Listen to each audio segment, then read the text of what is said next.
మరి దైవజనులు కూడా మరి ప్రత్యేకంగా వందనాలు. మరి బైబిల్ తరగతి కూడా వచ్చిన మీ అందరికీ వందనాలండి. అందరూ బాగున్నారండి? యాకోబు రాసిన పత్రిక 1వ అధ్యాయము 22వ వచనము.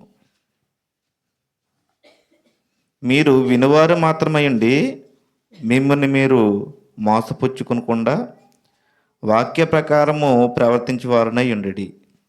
ఎవడైనను వాక్యం వినువాడై ఉండి దాని ప్రకారం ప్రవర్తింపని వాడైతే వాడర్థంలో తన సహజముఖమును చూచుకుని మనిషిని పోలి ఉండెను. వాక్యం ఏం చెప్తుందండి? అందరూ ఇలా చూడండి, కిందకెట్టి కొడతారు. వాక్యం ఏం చెప్తుందండి? మీరు వినువారు మాత్రమై ఉండి మిమ్మల్ని మీరు మోసపుచ్చుకొనకూడదు. అంటే వింటున్నారు కానీ ఏం చేయట్లేదండి? ఏం చేయట్లేదు? ప్రవర్తించట్లేదు. ఎందుకంటే ప్రవర్తనతో ఖచ్చితంగా దేవుని వాక్యం అనేది మన హృదయం పలక మీద రాసుకోవాలి ఖచ్చితంగా. నేను చివరిగా చెప్పిన అంశం ఏంటంటే ప్రత్యేకమైన జీవితం. గుర్తొచ్చిందండి? ప్రత్యేకమైన జీవితం. కొన్ని విషయాలు మనం నేర్చుకున్నాం. ఏమి నేర్చుకున్నామంటే ఎందుకు ప్రత్యేకంగా ఉండాలి అనే విషయాన్ని నేర్చుకున్నామండి. మరి ఈనాడు మనం నేర్చుకోవాల్సిన విషయం ఏంటంటే మరి వేటి నుండి ప్రత్యేకంగా ఉండాలి. ఎందుకు ప్రత్యేకంగా ఉండాలో నేర్చుకున్నాం. ఎందుకు? పాపం చేయకుండా ఉండటానికి ప్రత్యేకంగా ఉండాలో నేర్చుకున్నాం. వేటి నుండి అంటే మనం తెలుసుకోవాలి అసలే దేవుని వాక్యం ఏం చెప్తుంది. మనం ఎందుకు ప్రత్యేకంగా ఉన్నా నేర్చుకున్నాం. వేటి నుంచి ప్రత్యేకంగా ఉండాలి? మరి కొద్ది నిమిషాలు మనము మరి పాత నిబంధన వాక్యము ఏం చెప్పబడుతుందని మనం ఆలోచన చేస్తున్నప్పుడు లేవికాండము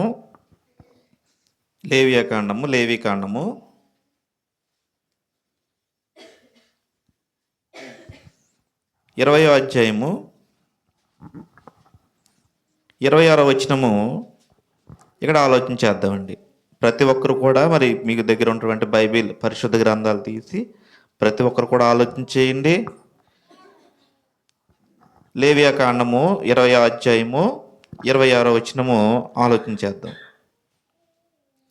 మీరు నాకు పరిశుద్ధులై ఉండవలను, యెహోవాను నేను పరిశుద్ధుడును.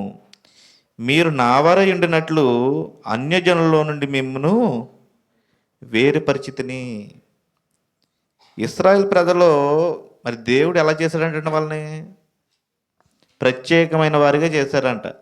ఆయన ఏం చెప్తున్నాడు?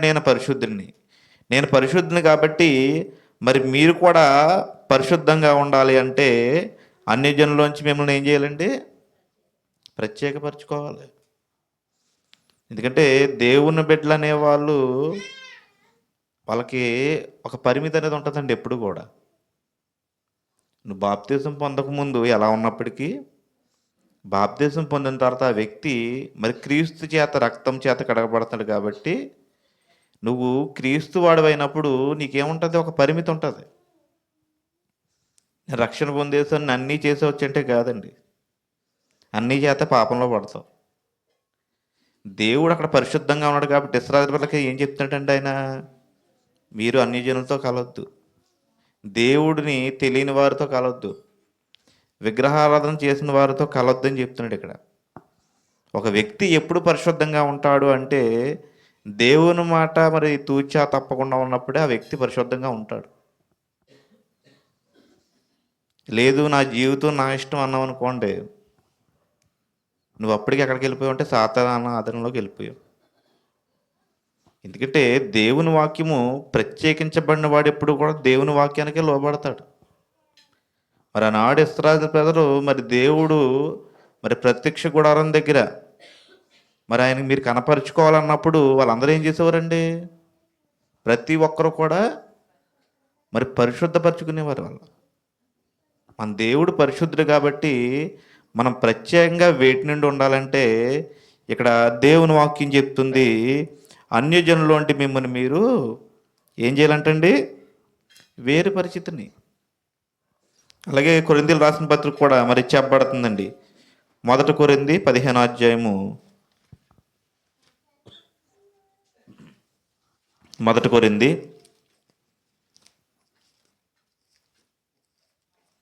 15వ అధ్యాయము 33వ వచనము ఆలోచన చేద్దాం. మోసపోకుడి, దుష్ట సాంగత్యము మంచి నడవడిని చెరుపును. దేవుని వాక్యం చెప్తుందండి, మోసపోవద్దని చెప్తుంది. ఎందుకు మోసపోవద్దని చెప్తుంది? దుష్ట సాంగత్యము మంచి నడవడిని చెరుపును. మనిషి అండి మంచి వాటికి గమ్మున అట్రాక్ట్ అవడు, కానీ చెడు వాటికి ఏం చేస్తాడండి?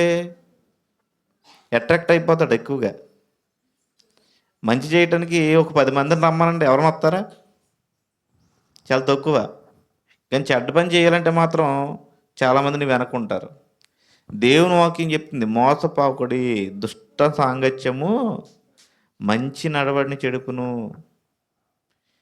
ఎందుకంటే మనం ఉన్న జీవితంలో మనం వాక్య ప్రకారంగా ఆలోచన చేయాలి. లేదండి నేను మంచివాడిని, వాళ్ళలోకి వెళ్ళి చెడ్డోళ్ళని మారుతాను అనుకోవచ్చు, కానీ వాళ్ళని మార్చకుండా చూసుకోవాలి. ఎందుకంటే ఎందుకు ప్రత్యేకంగా ఉండమని దేవుని వాక్యం చెప్తుందంటే, మన రక్షణ మనం కొనసాగించాలి. వాడు చెడ్డవాడు అన్నప్పుడు వాడితో నువ్వు సహవాసం మానుకోవాలి. ఎందుకంటే ఎగ్జాంపుల్, మా ఇంటి దగ్గర ఒక ఆవిడ ఉందండి. ఆవిడ చర్చికి వచ్చేది, బాప్తిజం తీసుకుంది, మ్యారేజ్ అయింది. మేము సండే స్కూల్లో ఉన్నప్పుడు కలిసి సండే స్కూల్ నేర్చుకునేవాళ్ళం అక్కడ ఇంటి దగ్గర. ఆ అమ్మాయి అన్నదండి, నేను మా ఆయన్ని మారుస్తాను అని చెప్పింది. ఆవిడే చర్చికి రావడం మానేసింది. ఎందుకంటే మనం ఎప్పుడూ కూడా మనం చేసే కొన్ని విషయాల్లో, కొన్ని పనుల్లో జాగ్రత్తగా ఆలోచన చేయాలి. లోక విషయంలో ఏమన్నా జరిగినా కానీ మనం సరిదిద్దుకొచ్చి, కానీ కొన్ని విషయాలు ఆత్మీయంగా ఒకసారి పొరపాటు పడిన తర్వాత మళ్ళీ దేవుని దగ్గర రావాలంటే చాలా కష్టం. ఎందుకంటే ఒక ఒక వ్యక్తి ఎప్పుడైతే పాపం చేస్తున్నాడో ఎవరికి లోబడిపోతున్నాడండి? పాపం నీలోకి వచ్చింది అంటే నీలోకి ఎవరు వస్తున్నారు? సాతానుడు వస్తున్నాడు ఆల్రెడీ. ఎందుకంటే మనిషిని దేవుడి నుంచి దూరం చేసేది పాపం. మన జీవితంలో మనం ఆలోచించవలసింది ఏంటంటే పాపం లేని జీవితం. ఎందుకంటే పేతురు గారు చెప్తారు, చాలా జాగ్రత్తగా మన జీవితాన్ని, మనం రక్షణ జీవితాన్ని కొనసాగించాలి. వాక్యం చెప్తున్నప్పుడు ఎవరైతే వాక్యానికి విరుద్ధంగా ఉంటారో వాళ్ళు దేవునికి వేరైపోతారండి. కాబట్టి ఎప్పుడు కూడా మన జీవితాల్లో దేవుని వాక్యం చెప్తున్నట్లుగానే ఉండాలి. కాబట్టి దుష్ట సాంగత్యం ఏం చేస్తుందంటండి? మంచి నడవడిని చెడుపుతుందంట. కాబట్టి ఎప్పుడు కూడా మన నడవడి మనము కాపాడుకోవాలి. ఎందుకంటే దేవుని వాక్యం చెప్తుందంటే దానికి నువ్వు ఎంత వ్యతిరేకంగా చేస్తానన్న పని అవ్వదండి. ఎప్పుడు కూడా వాక్యం చెప్తున్నట్లుగా చేస్తేనే మన జీవితాలు ఎలా ఉంటాయి దేవునిలో. ఎందుకంటే ప్రత్యేకమైన జీవితం అనేది చాలా గొప్పదండి. అలాగే మనం ఇంకా ఎక్కడ ప్రత్యేకంగా ఉండాలి అని ఆలోచన చేసినప్పుడు నిర్గమకాండము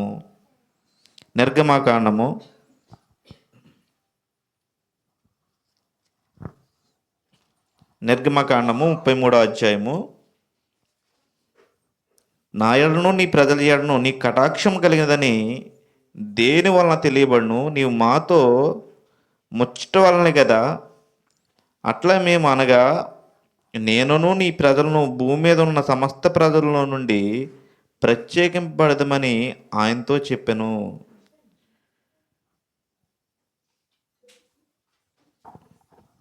అంటే ఇక్కడ దేవుని వాక్యము తెలియజేస్తుందండి. అంటే భూమి మీద ఉన్న సమస్త ప్రజల్లో నుండి అంటే ప్రత్యేకింపబడదని ఎవరితో చెప్తున్నారంటండి? ఆయనతో చెప్తున్నారు. ఎందుకంటే అబ్రహాం నుంచి వచ్చిన వారందరూ కూడా ఎలాంటి వారంటే ప్రత్యేకంగా ఉన్నవారు, ప్రత్యేకింపబడిన వారు. ఇశ్రాయేలు ప్రజల దేవుడు ఎప్పుడు ప్రత్యేకంగా ఉంచినప్పుడు కూడా వాళ్ళు ఏం చేసేవారండి? సంతోషంగా ఆనందంగా ఉన్నప్పుడు ఏం చేసేవారు? మరి విగ్రహాలతోనూ మరి అన్యజనులతో ఏం చేసేవారంటే వాళ్ళ సహవాసం ఎక్కువ చేసేవారు. మళ్ళీ దేవుడు శిక్షించినప్పుడు వాళ్ళు ఏం చేసేవారండి? మళ్ళీ దేవుణ్ణి వేడుకునేవారు. అంటే ఇక్కడ దేవుని వాక్యము ఎక్కడి నుంచి అంటే లోకంలో నుంచి ప్రత్యేకంగా ఉండాలంటండి. ఎందుకంటే లోకంలో ఉన్నవాడు ఎప్పుడు కూడా మరి లోకానుసారంగానే ఉంటాడు. అందుకే మనం బ్రతికి ఉన్నప్పుడే ఈ లోకంలో ఉన్నప్పటికీ కూడా మనము ఆత్మానుసారంగా జీవించాలి. అంటే ప్రత్యేకించబడాలి లోకంలోంచి. లోకంలో నుండి ప్రత్యేకంగా ఉండాలని చెప్పేసి మరి దేవుని వాక్యం చెప్తుంది. ఎందుకంటే చాలా మందిలో ఏముంటాయండి, ఎక్కువ లోకంలో అట్రాక్ట్ అవుతూ ఉంటారు, లోకాసులని ఉంటూ ఉంటాయి. కానీ నువ్వు ప్రత్యేకించబడి ఎప్పుడైతే క్రీస్తులోకి వచ్చావో నీకంటూ కూడా ఒక ఆలోచన అనేది ఉండాలి. మన లోకంలో కుటుంబాల గురించి, సమస్యల గురించి, అన్నిటి గురించి ఆలోచన చేస్తాం, ఉద్యోగం గురించి, అండ్ అవునా కదా. మరి దేవుని కోసం నువ్వు ఏం చేస్తున్నావు అనేది ఒక ఆలోచన నీకు ఉండాలి ఎప్పుడూ. ఎందుకంటే మనిషి ఒక లోకంలో ఉండిపోయి అట్ల గురించి ఆలోచించి దేవుని గురించి వదిలేసాడు అనుకోండి, ఆ వ్యక్తులు ఏముండదని చెప్తుంది. శరీరసారంగా జీవించే వాడికి ఏముంటుందంటే మరణం ఉంటుందని చెప్తుంది వాక్యం.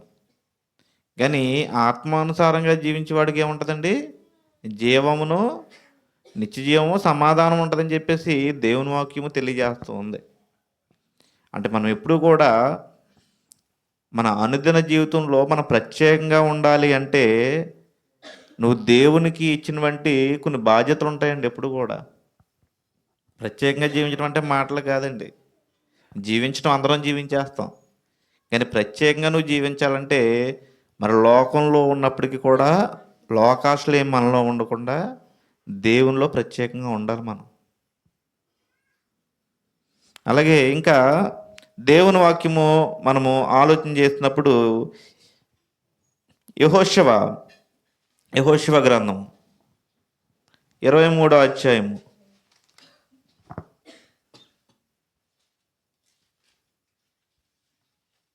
యెహోషువ గ్రంథము 23వ అధ్యాయము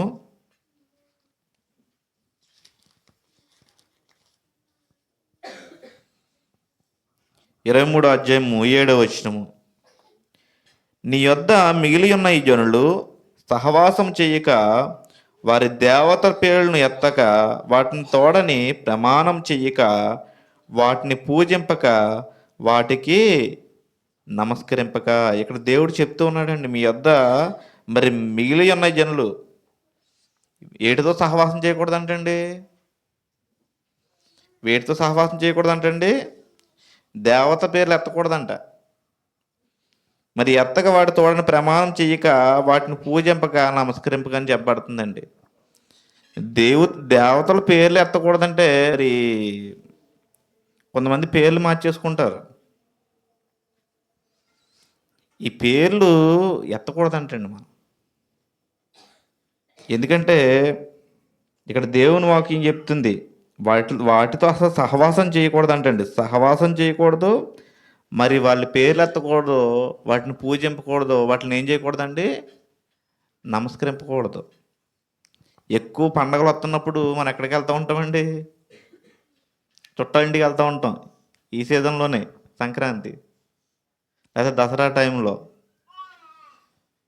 ఖచ్చితంగానండి క్రీస్తులో రక్షణ పొందిన ప్రతి ఒక్కరు కూడా చాలా జాగ్రత్తగా ఉండండి. విగ్రహాల దగ్గర పెట్టి తినకూడదు, వాటిని నమస్కరింపకూడదు. నీ పక్కన నీకు చుట్టాలు ఎంకరేజ్ చేస్తూనే ఉంటారు, పర్లేదమ్మా ఒకసారికి కాదు తినే. ఎవరు దూరం అయిపోతామండి మనం తింటే, దేవునికి దూరం అయిపోతాం. నీ చుట్టాలు ఎక్కువ, దేవుడు ఎక్కువ అండి. నీ చుట్టాలు నీకేమి రక్షణ ఎవరు, నీ చుట్టాలు ఎవరు అక్కడ పరలోక రాజ్యం పంపించరండి. నీకు ఇచ్చేది సమస్తం ఇచ్చేది దేవుడు కాబట్టి మీరు చాలా జాగ్రత్తగా ఉండండి. ఎందుకంటే అవి ఎంత ఎలా ఉన్నప్పటికీ, ఎంత చూడటానికి బాగున్నప్పుడు కూడా ఏం చేయకూడదండి, తినకూడదు. ఎందుకంటే దేవుడు చెప్పాడు ఇక్కడ నమస్కరింపకూడదు అంటుంది. మరి అన్ని జనులతో కూడా ఏమనకూడదండి, సాంగత్యం మనం చేయకూడదు. కాబట్టి ఎప్పుడు మనం ఈ పండగల టైంలో ఇట్ల టైంలో ఎప్పుడు కూడా దేవుని వాక్యాన్ని మనం మరీ ఎక్కువగా జ్ఞాపకం చేసుకోవాలండి. ఎందుకే విగ్రహాల దగ్గర పెట్టి నీకు తెలిసినప్పుడు నువ్వేం చేయకూడదు, తినకూడదు. మనం అనుకుంటాం ప్రార్థన చేసి తినవచ్చు కదని అనుకుంటాం.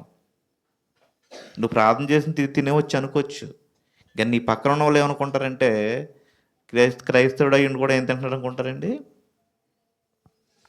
విగ్రహాల దగ్గర మా దగ్గర పెట్టినవి తింటున్నాడో తినేవచ్చులే అనుకుంటారండి. ఎందుకంటే నీకు విశ్వాసం ఉన్నప్పుడు నీ సహోదరుని, అంటే ఎవరన్నా ఇంకొక క్రిస్టియన్ నేను చూశాడు అనుకోండి, అతను కూడా ఏమనుకుంటాడు, నేను కూడా తినవచ్చు అనుకుంటాడు. మరి అలా వాళ్ళు పాపం చేయకుండా ఉండడానికి మనం ఏం చేయాలంటే అక్కడి నుంచి మరి విడిచిపెట్టేయడం మంచిది. ఎందుకంటే విగ్రహాల దగ్గర పెట్టి తినకూడదండి మనం. మరి ప్రత్యేకమైన జీవితము అంటే మరి ఇక్కడ మన సహవాసము మరి తండ్రితోనూ ఆయన కుమారుడైన యేసుక్రీస్తు ప్రభుతో ఉండాలి తప్ప మరి విగ్రహాలతో కాదండి. ఎందుకంటే చాలామంది ఇక్కడికి వెళ్తారండి, ఎక్కడికి గుణదల వెళ్తారు, లేకపోతే రాజమండ్రి దగ్గర ఏదో పెద్ద చర్చ్ ఉంది కదండి, ఇప్పుడు అవి కూడా ఏమైపోయినాయండి, అవి కూడా విగ్రహారాధనలు అయిపోయినాయి. అట్టుపూలు అట్టుకెళ్ళి కొబ్బరికాయలు అట్టుకెళ్ళి సిలువు చుట్టూ తిరుగుతున్నారు అగరొత్తులు అట్టుకుని. అని తెలుసా మీకు? ఎందుకంటే మనం చూడటానికి వెళ్ళి వచ్చేవచ్చు కానీ అక్కడ నమస్కారం చేయకూడదు, ప్రార్థన చేయకూడదు. పెద్ద వరండా ఉందండి, పెద్ద వరండాలో మరి అందరూ మోకాళ్ళు వేసి మరి ఎదురుగా ప్రార్థన చేస్తుంటారు. ఎదురుగా ఉంది సిలువ ఉంది, సిలువలో బొమ్మ ఉంది, ఆ పక్కన చుట్టూ కూడా ఏమున్నాయి, అన్నీ బొమ్మలే లోపల. మనం ఎవరికి ప్రార్థన చేస్తున్నాం వెళ్ళి? ఎవరికి నమస్కరిస్తున్నాం? అవి ప్రాణం లేని. అంతెందుకండి, క్యాలెండర్లో యేసుక్రీస్తు ప్రభు బొమ్మ ఉన్నా సరే దండం పెట్టేసుకున్న వాళ్ళు ఉన్నారు ఇప్పుడు అండ్, అవునా కాదా? ఎందుకంటే వాక్యం ఏం చెప్తుంది, మనం ఏం చేస్తున్నాం. ఎందుకంటే యేసుక్రీస్తు బ్రహ్మ అంటే అది యేసుక్రీస్తు ఫోటో అయిపోదండి. ఇప్పుడు నేను సిలువేసినప్పుడు నువ్వు చూసావా? ఇప్పుడు నేను బ్రతికొండగా నువ్వు చూసావా? అది ఊహాగానం మాత్రమే తప్ప అందులో ఫోటో ఉన్నా కూడా అది వాల్యూ కాదు. ఎందుకంటే నీకు దేవుని వాక్యమేనండి. ఎందుకంటే అంటే మనుషులు ఎలా అర్థం చేసుకుంటున్నారు దేవుని వాక్యాన్ని?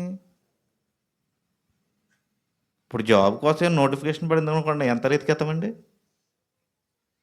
ఫస్ట్ నుంచి లాస్ట్ వరకు ఏం రాసాడో చూసుకుంటాం కదా. మరి దేవుని వాక్యం ఎందుకు స్టడీ చేయలేకపోతున్నాం మనం? నీకు ఎంత పని ఉన్నా ఏం అవసరమైనా కూడా ఎప్పుడు కూడా దేవుని వాక్యాన్ని నిర్లక్ష్యం చేయకూడదండి. ఎందుకంటే ఆ వాక్యం బట్టే నువ్వు విని విశ్వసించి రక్షణ పొంది దేవుని సన్నిధిలో ఉన్నావు. ప్రత్యేకమైన జీవితం నువ్వు కలిగి ఉన్నావంటే నువ్వు ఎప్పుడు కూడా దేవునికే ఇంపార్టెంట్ ఇవ్వాలి, ఎప్పుడు లోకానికి కాదండి. ఎందుకంటే దేవునికి నువ్వు మొదట ప్రిఫరెన్స్ ఇవ్వకపోతే నీ జీవితంలో నువ్వు లోకంలో ఉండిపోతున్నావు. ఆనాడు భక్తులు ఏం చేశారండి, దేవునికే మొదట ఇంపార్టెన్స్ ఇచ్చారు. దేవుని కోసం ఎంతోమంది ఏమయ్యారండి, హతసాక్షులుగా అయ్యారు. స్టెఫెన్ ఏమయ్యాడండి, రాళ్ళతో కొడుతుంటే ఏమన్నాడండి, వీళ్ళు ఏం చేయుచున్నారు వీళ్ళకి తెలీదు. అంటే దేవుని కోసం చనిపోవడానికి కూడా సిద్ధపడ్డారండి. నువ్వు దేవుని కోసం చనిపోమని చెప్పను కానీ ప్రత్యేకంగా ఉండండి, దేవుని బిడ్డలుగా ఉండండి. ఎందుకంటే దేవుని బిడ్డలు ఎలా ఉండాలో అలాగే ఉండాలి మనం. నువ్వు రేపు అన్న రోజుని ఇంకొకరితో గొడవ పెడతాం అనుకోండి, వాళ్ళు ఏమంటారు, నిజంగా క్రైస్తవుడు అంటారా? ఎవరేమన్నా నువ్వు సమాధానం కలిగి వెళ్ళిపోతే అప్పుడు నేను క్రైస్తవుడు అంటారు తప్ప నువ్వు ఇంకొకరి మీద గొడవకి వెళ్తే చాలామంది ఇలాగంటారండి. ఎవరన్నా కొట్టుకుంటున్నప్పుడు అదిగోండి ఆవిడ చర్చికి వెళ్తుంది అంటే ఆవిడ చూడండి ఎలా గొడవ వెళ్ళిపోతుంది అంటారు. ఇంకేముందండి ప్రత్యేకమైన జీవితం?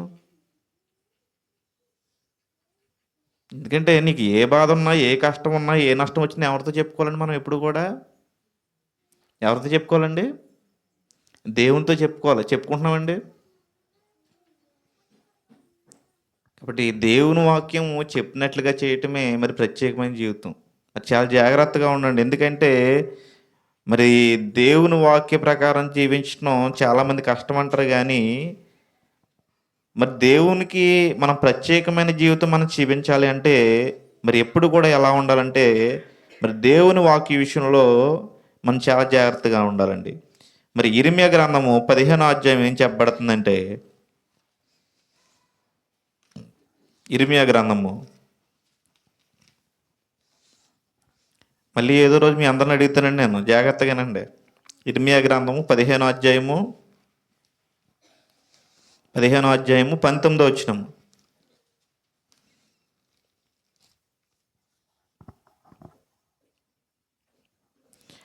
కాబట్టి యెహోవా ఇలాగ సెలవిచ్చున్నాడు, నీవు నా తట్టు తిరిగిన ఎడల నీవు నా సన్నిధిని నిలిచినట్లు నేను నిన్ను తిరిగి రప్పింతును. ఏవి నీచమైనవో, ఏవి ఘనములో నీవు గుర్తుపట్టిన ఎడల నీవు నీ నోటి వలె ఉందెవు. వారు నీ తట్టునకు తిరగవలను కానీ నీవు వారి తట్టునకు తిరగకూడదు. దేవుని వాక్యం ఏం తెలియజేస్తుందండి ఇక్కడ? నీచమైన వాని తట్టు తిరగకుండా ఎలా ఉండాలంటండి? ప్రత్యేకంగా ఉండాలంటండి. ఇక్కడ దేవుని వాక్యం చెప్తుంది, మనం దేవుని తట్టు తిరగాలి, దేవుని సన్నిధిలో ఉండాలి. మరి దేవుడు ఏం చెప్తున్నాడు అన్నాడండి? దేవుడు మనకి ఏమి ఇచ్చాడండి? బుద్ధి జ్ఞానాన్ని ఇచ్చాడు దేవుడు. కాబట్టి ఏది నీచమైనవో, ఏది మంచిది కదా మనకు తెలుసు. అవునా కదా? ఎందుకంటే బుద్ధి జ్ఞానములన్నీ కూడా సర్వసంపదలు దేవుని వద్ద ఉన్నాయి. కాబట్టి మనకి దేవుడిచ్చిన దాన్ని బట్టి ఏది పడితే చేసేయకూడదండి. ఏది పడితే చేసేది ఎవరండి? ఏది పడితే చేస్తాడు, ఏది పడుతుంది అంటాడు ఎవరు? తెంగరుడు అలాగే చేస్తాడండి. ఏం చేస్తాడో అడిగే తెలియదు. అంటే మనకు దేవుడు బుద్ధి జ్ఞానాన్ని ఇచ్చాడు కాబట్టి ఇక్కడ వాక్య ప్రకారంగా మనం ఎప్పుడు కూడా దేవుని తట్టు తిరగాలంటండి. చాలామంది మరి దెయ్యం పట్టిందంటారు, లేకపోతే ఏంటంటే జ్వరం తగ్గకపోతే ఏమంటారు? పలానా చోటకి వెళ్ళి ఏం చేయమంటారండి? తాయెత్తు పట్టుకొస్తే ఏం చేస్తారంటండి? ఆ జ్వరం తగ్గిపోద్దంటండి. ఎందుకంటే మనం దేవుని తట్టు ఉన్నప్పుడు దేవుని తట్టు ఉండాలి తప్ప, ఎవరో ఏదో చెప్పారు ఈ సమస్యకి పరిష్కారం అయిందని మనం ఏం చేస్తూ ఉంటామండి? రెండు తలంపులు అయిపోతూ ఉంటాం. అండ్ అవునా కదా? ఇక్కడ దేవుని వాక్యం ఏం చెప్తుంది? నువ్వు నా తట్టు తిరుగు, వాళ్ళు నా తట్టు మార్చు, నా సన్నిధిలో ఉండండి అని చెప్తుంది దేవుని వాక్యం. విశ్వాసోహితమైన ప్రార్థన ఏం చేస్తుందంటే రోగిని స్వస్థపరిచింది. మనకి దర్గాల దగ్గర లేదా తాయెత్తు రిచువల్ దగ్గర విశ్వాసం ఉంటుంది తప్ప ఎవరి దగ్గర ఉండదని నమ్మకం దేవునిలో ఉండదు. అంటే ఆ తాయెత్తు తట్టుకొచ్చి కట్టేటప్పుడు ఏమవుతుందండి? అంటే తగ్గిపోద్ది పిల్లోడికి, అంతేనా? ఏ జ్వరం వచ్చినా మనిషికి ఇది ఖచ్చితంగా ఎన్ని రోజులు ఉంటుందని 4 రోజులు ఉంటుంది. మన డాక్టర్ గారి దగ్గరికి వెళ్ళి మా ఓడికి జ్వరం అండి అని చెప్తే, మీ ఓడికి జ్వరం రాకపోతే మీ ఓడి మనిషే కాదన్నాడు. దగ్గు వస్తుందండి, జలుబు చేసిందంటే అవి అసలు రాకపోతే మనిషే కాదన్నాడు. అంటే దాని అర్థం ఏంటంటే, మనిషి అన్నాక ఈ జ్వరాలు దగ్గులు ఇవన్నీ వస్తాయి.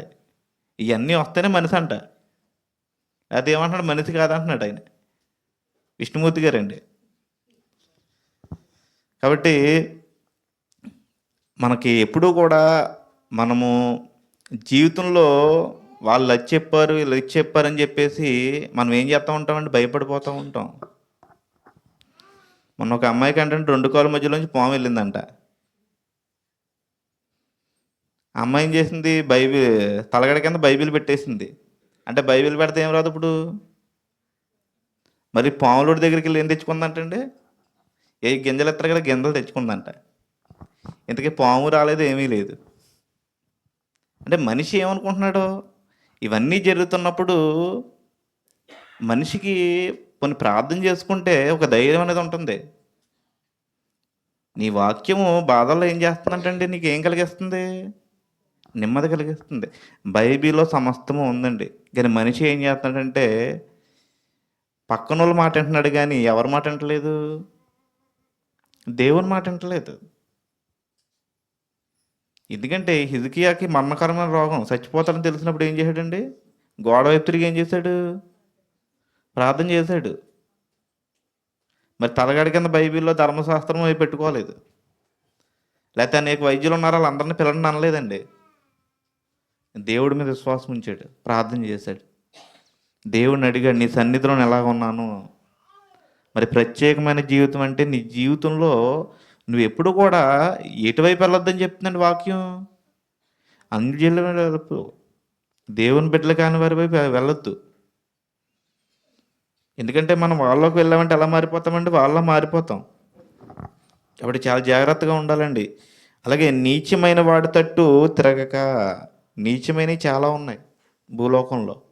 అవి ఏంటో నీకు తెలిసినప్పుడు నువ్వు వాడి తట్టు తిరగకూడదు ఎప్పుడు కూడా. ఎందుకంటే నీచమైన వాడి తట్టు ఎవరు తిరుగుతారంటండి? అపవాది సంబంధులు, సాతాను సంబంధులు. ఎందుకంటే లోకం ఉన్నదంతా ఏంటండి? శరీరాశ, నేత్రాశ, జీవడమ్మము. ఇవి తండ్రి వల్ల పుట్టినవి కాదంటే మరి దేవుని తట్టు తిరగన వాడు వాడి తట్టే తిరుగుతాడు. మనము దేవుని దగ్గర ప్రత్యేకించబడిన వాడిని కాబట్టి మనం చాలా జాగ్రత్తగా దేవుని వాక్యాన్ని మరి మనము ఆలోచిస్తూ మరి దేవుని వైపే ఉండాలని దేవుని వాక్యం తెలియజేస్తూ ఉందండి. అలాగే ఇంకా మనము ఆలోచన చేసినప్పుడు పత్రిక అండి, ఎపిసిలు రాసిన పత్రిక 5వ అధ్యాయము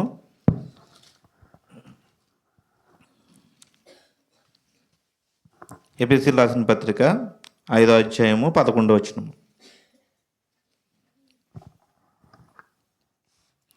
నిష్ఫలమైన అంధకార క్రియలలో పాలువారి ఉండక వాటిని ఖండించుడి.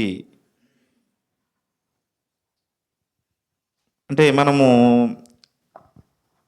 మరి నిష్ఫలమైన ఏం చెప్పబడుతుందంటే నిష్ఫలమైన అంధకార క్రియల్లో పాలువారై ఉండకంటే మరి అంధకార క్రియల్లో మనం ఉండకూడదు.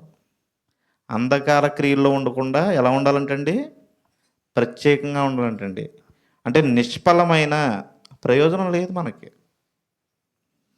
ఇక్కడ అంధకార క్రియలు అంటే మరి అపవాది సంబంధులు, అంధకార క్రియలు. మరి దేవుని వాక్యం చెప్తుంది కదండి, అంధకార క్రియల్లోంచి మనకు విమోచన ఎవరు కలగజేశారు? క్రీస్తు ప్రభువారు. అంటే మనం పాప బ్రతుకుల్లో ఉన్నప్పుడు దేవుడు మనల్ని అందులోంచి తీసుకొచ్చి మరి విమోచించాడు కాబట్టి మన రక్షణ మనం కొనసాగించడానికి ఏం చేయకూడదంటండి? అంధకార క్రియల్లోకి వెళ్ళకూడదంటండి. ఖండించండి అని చెప్తుంది. ఇంకా తప్పు చేసేవాడిని మనం ఖండించవచ్చు తప్ప ఏంటంటే ఇప్పుడు చిన్నపిల్లలు కుటుంబంలో ఉన్నప్పుడు చిన్నపిల్లలు తప్పు చేస్తారండి. అప్పుడు ఏం చేస్తాం మనం? ఖండిస్తాం. ఖండించకపోతే ఎదిగినప్పుడు ఎలా ఎదుగుతారు వాళ్ళు?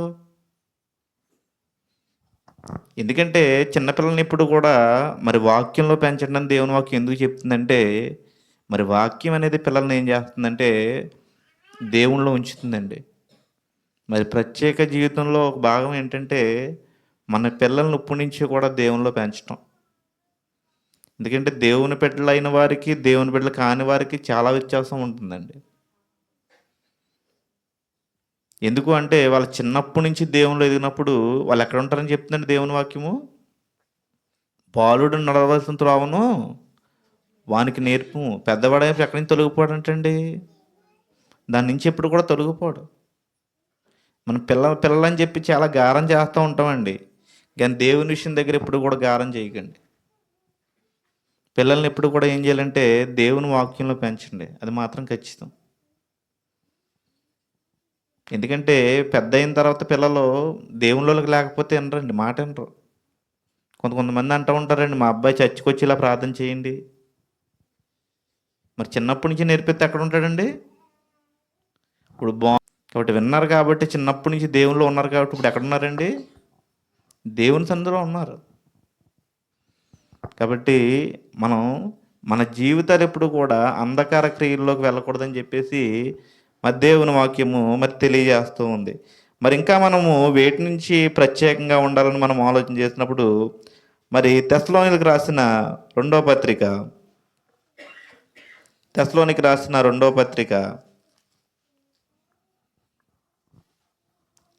3వ అధ్యాయము 6వ వచనము.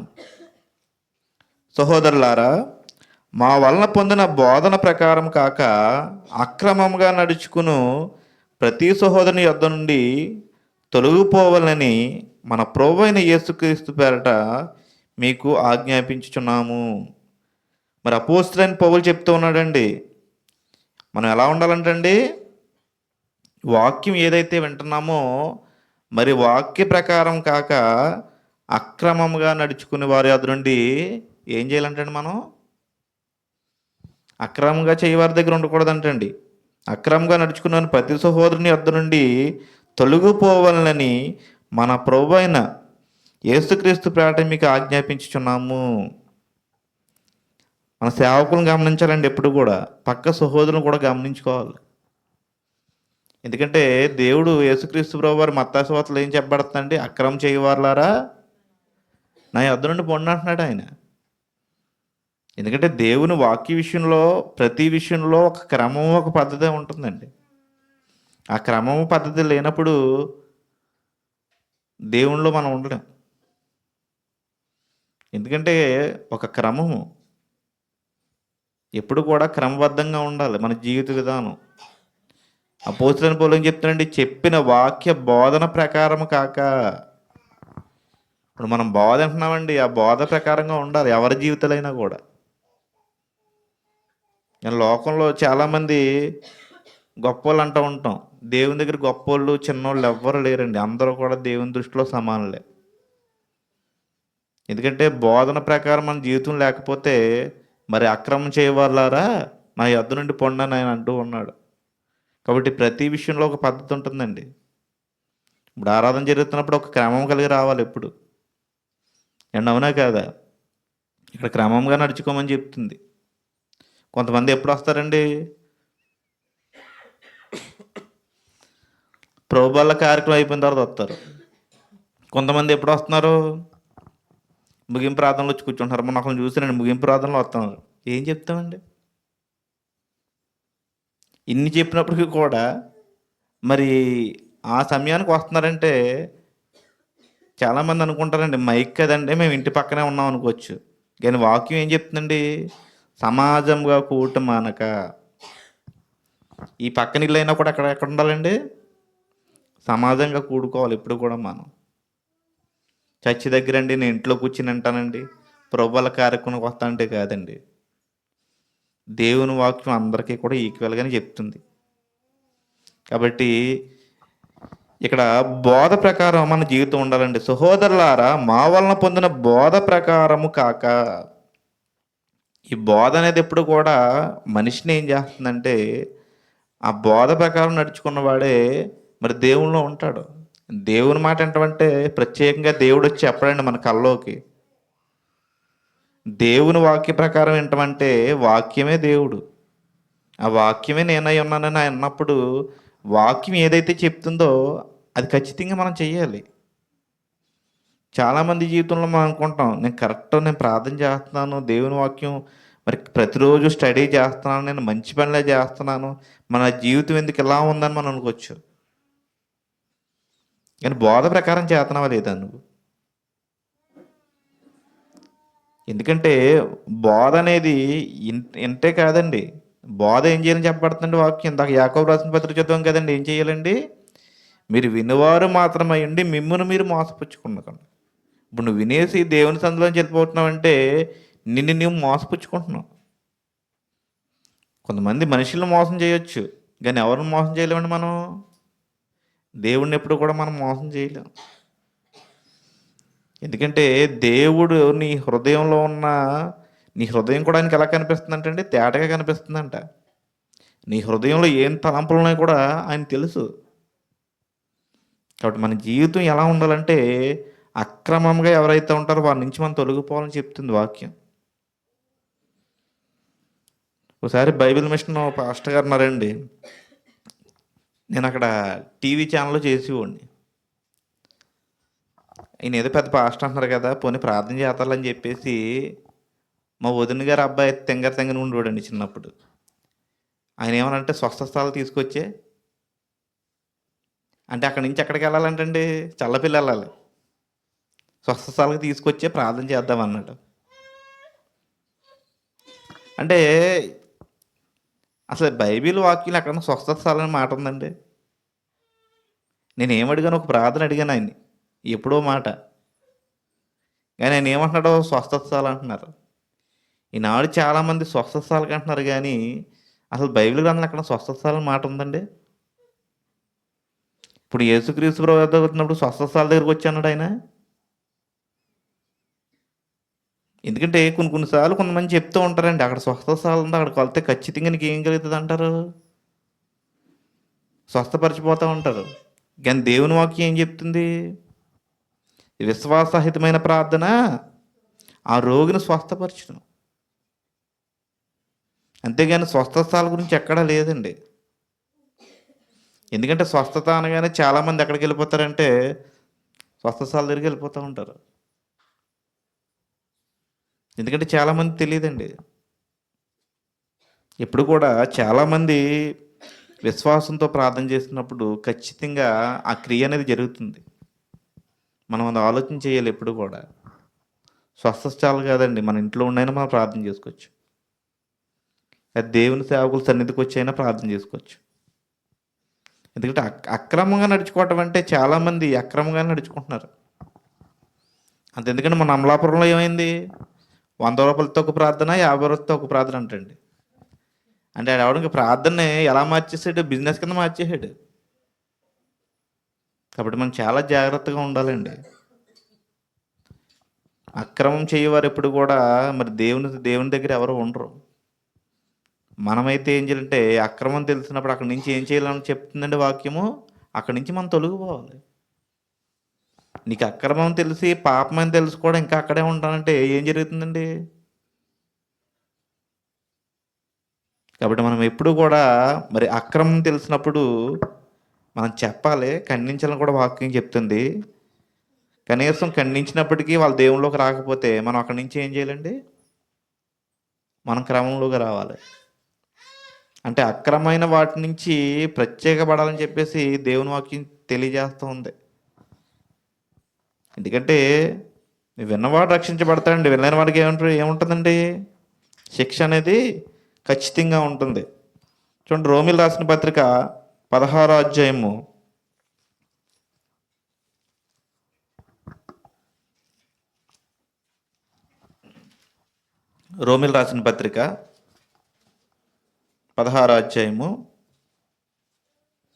17వ వచనం అండి.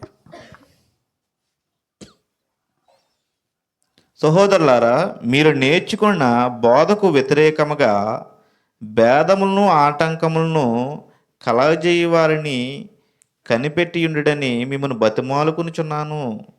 వారిలో నుండి తొలగిపోవుడి. అపోస్తలుడైన పౌలు రాస్తూ ఉన్నాడండి చాలా విషయాలు. ఆయన ఏమంటున్నాడో, ప్రభువుని బట్టి మిమ్మల్ని బతిమాలుకొనుచున్నా అని చెప్పేసి ఆయన చెప్తూ ఉన్నాడు. అంటే నేర్చుకున్న బోధకు ఎలా ఉండకూడదు అంటే మనం ఎప్పుడు కూడా వ్యతిరేకంగా ఉండకూడదు. ఎందుకంటే బోధ మనకు అన్నీ నేర్పిస్తుందండి. ఎవరైతే దేవుని వాక్యానికి ఎవరైతే వ్యతిరేకంగా భేదములు పుట్టుంటారో, మరి ఎవరైతే మరి భేదములు కలిగి ఉంటారో వాళ్ళని కనిపెట్టాలంటండి మనం. ఎందుకంటే మనకి ఎప్పుడు కూడా సత్యం అనేది మనం ఎప్పుడు వాక్యం నుంచే తీసుకుంటాం కాబట్టి వాక్యం నుంచే చెప్తామండి. ఎందుకంటే మన బోధ ఎప్పుడు కూడా బయట ఉండకూడదండి, దేవుని వాక్యంలోనే ఉండాలి. చాలామంది ఏం చెప్తారండి, బోధకు ముందు ఏం చెప్తారు? కథలు చెప్తారు, అవునా కదా? చెప్పేవాళ్ళు ఉన్నారు లేదండి. కానీ బయట నుంచి కథ తీసుకోవడం ఎందుకండి? ఇది ఇందులోంచి ఉపమానం చెప్పొచ్చు కదా. యేసుక్రీస్తు ప్రభువారు ఎన్ని ఉపమానాలు చెప్పారని చాలా ఉపమానాలు చెప్పారు. కానీ ఈనాడు చాలామంది ఏం చేస్తారంటే కథలు చెప్తున్నారు, ఎందుకు అర్థం కాదు. అంటే కథ నేర్చుకునేటప్పుడు కథ ఎప్పుడు కూడా నిన్ను పరలోక రాజ్యంలో ప్రవేశించడానికి అవకాశం ఉండదండి. ఎందుకంటే వాక్యము మరి వాక్యం ఎలాంటిదంటే అగ్ని వంటిదని చెప్తుంది. మరి వాక్యం అనేది సుత్తి వంటిది. ఈ వాక్యం ఎప్పుడు కూడా మనల్ని ఖండించినప్పుడు మనం సరిదిద్దుకోవాలండి. ఎందుకంటే ఇక్కడ దేవుని వాక్యం చెప్తుంది, సహోదరులారా, మీరు నేర్చుకున్న బోధను వ్యతిరేకంగా భేదములు ఆటంకములు కలగజేయవారిని మనం కనిపెట్టాలండి ఎప్పుడు కూడా. ఎందుకంటే బోధకు ఎప్పుడైతే ఆ వ్యక్తి వ్యతిరేకంగా ఉంటున్నాడో ఆ వ్యక్తి ఏమవుతున్నాడంటే దేవునికి దూరం అయిపోతున్నాడు. ఎందుకంటే దేవుని వాక్యం ఏం చెప్తుంది, విని మిమ్మల్ని మీరు ఏం చేసుకోవాలంటే వాక్యం ద్వారా సరి చేసుకోవాలి. ఎందుకంటే ఈనాడు సత్యం చెప్పినా కూడా మరి జనాలు ఎలా ఉంటున్నారంటే వ్యతిరేకంగా ఉంటున్నారు. కొంతమంది సంఘంలో ఎక్కువ మంది లేరనుకోండి, ఏమంటున్నారు, వేరే చర్చికి వెళ్ళిపోతాను అంటున్నారు. ఎప్పుడు జనాలను చూసి వస్తామండి, మనం దేవుని చూసి వస్తామండి. కాబట్టి చాలా జాగ్రత్తగా ఉండండి. మనం బోధ ఏదైతే వింటున్నామో ఆ బోధ నీలో ఉన్నప్పుడు నీ జీవితం కూడా మరి ఆ బోధ ఎలా ఉందో అలాగే ఉండాలి ఎప్పుడు కూడా. బోధ అనేది మారుస్తుంది అంటే మనం విని దాని ప్రకారం ప్రవర్తించినప్పుడే. ఇప్పుడు మెడిసిన్ ఇస్తున్నాడండి, ఆ మెడిసిన్ డాక్టర్ చెప్పినట్లుగా ఏంటి వేసుకుంటేనే మనకేముంటుంది, ఆరోగ్యం ఉంటుంది. అంతేగాని నువ్వు సరిగ్గా వాడకుండా డాక్టర్ మీద గొడవకి వెళ్ళిపోతే ఏముంటుందండి. అలాగే వాక్యం, విన్న వాక్యాన్ని మనం ఏం చేయాలంటే ఎప్పుడు కూడా ఆలోచన చేసుకోవాలి. మరి చివరిగా ఇంకొక వచనం చెప్పి మరి నేను ముగిస్తానండి, మరి సమయం కూడా అవుతుంది కాబట్టి. కొరింథీయులకు రాసిన రెండో కొరింథీయులకు రాసిన పత్రిక 6వ అధ్యాయము 17వ వచనము. 6వ అధ్యాయం 17వ వచనం.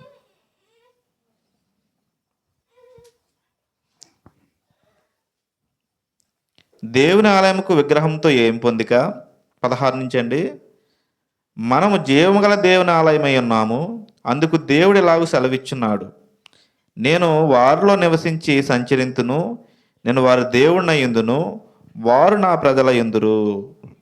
కావున మీరు వారి మధ్య నుండి బయలువెళ్ళి ప్రత్యేకముగా ఉండి అపిత్రమైన దాన్ని ముట్టగడని ప్రభు చెప్పుచున్నాడు. మరియు నేను మిమ్మును చేర్చుకుందును, మీకు తండ్రి యందును, మీరు నా కుమారులు కుమార్తెల యందురని సర్వశక్తి గల ప్రభు చెప్పుచున్నాడు. అంటే ఇక్కడ దేవుని వాక్యము ఏం తెలియజేస్తుందంటే మరి విశ్వాసికి అవిశ్వాసతో పాలు ఎక్కడని చెప్పబడుతుంది. అంటే మనము అవిశ్వాసులతో మరి ఉండకుండా ఎలా ఉండాలంటండి, ప్రత్యేకంగా ఉండాలని చెప్తుంది. మరి నీతికి దుర్నీతితో ఏమి సాంగత్యము. ఇక్కడ మంచికి చెడుకి సంబంధం గురించి చెప్తుంది. విశ్వాసం అయిన వాడు విశ్వాసంతో ఉండాలి తప్ప అవిశ్వాసంతో ఉండకూడదు. మరి నీతిగా ఉన్నవాడు నీతిగా ఉండాలి తప్ప దుర్నీతితో ఏం పొందుకని ఇక్కడ చెప్పబడుతుంది. అంటే దేవుని వాక్యం ఏం తెలియజేస్తుందంటే అక్రమం చేయవారి నుంచి, పాపం చేయవారి నుంచి మనం ఎలా ఉండాలంటండి, ప్రత్యేకంగా ఉండాలని దేవుని వాక్యం చెప్తుంది. ఎప్పుడు కూడా మనము మరి దేవుని విషయంలో మరి ప్రత్యేకంగా ఉండాలి. అలాగే మన జీవితాలను మనము చాలా జాగ్రత్తగా కొనసాగించాలి. లోకంలో ఎంత జాగ్రత్త ఉన్నా తప్పు లేదని జాగ్రత్త ఉండొచ్చు. అదే జాగ్రత్త ఎక్కడ ఉండాలండి మనకి ఎక్కువగా, నీ రక్షణ విషయంలో. ఎందుకంటే రక్షణ ఒకసారి కోల్పోయామనుకోండి మరలా తెచ్చుకునేది కాదండి. దావీదు పాపం చేశాడు అంటారు చాలామంది. పాపం చేసిన ఏం చేశాడండి, పశ్చాత్తాపడ్డాడు. మన రక్షణ విషయంలో మన బాధ్యత చాలా ఎక్కువగా ఉండాలి. ఈనాడు చాలామంది ఏం కోల్పోతారంటే రక్షణ సరిగ్గా కొనసాగించలేకపోతున్నారు. మరి ప్రత్యేకమైన జీవితం మనం కలిగి ఉన్నప్పుడు ఖచ్చితంగా మన రక్షణ మనం కొనసాగించగలం.